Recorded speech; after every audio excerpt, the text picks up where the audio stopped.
লবণ। হ্যাঁ, কি করতেছ এটা তো বলবো আগে। তোমার জন্য চিকেন ফ্রাই করব, ঠিক আছে?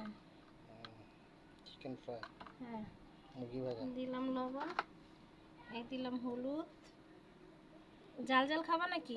হালকা ঝাল। হালকা না, মোটামুটি জালই ভালো লাগবে। এই দিলাম শুকনো লঙ্কার গুঁড়ো, তারপরে দিতেছি কাঁচা লঙ্কা থেতলাই নিছি, হ্যাঁ, পাটাই দিয়া। তারপরে হচ্ছে জিরা, দিলাম আদা রসুন, দিতেছি লেবু।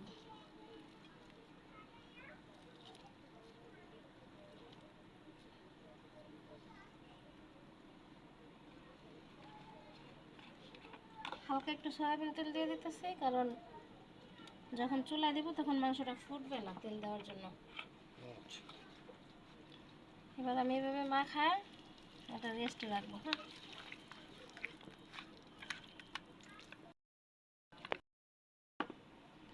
কি করবো আধা ঘন্টা? আধা ঘন্টা পরে তোমার ভাজা দিব। আধা ঘন্টা রেস্টে রাখবো, এটা ম্যাগনেট করে নিছি। ঠিক আছে। ওকে।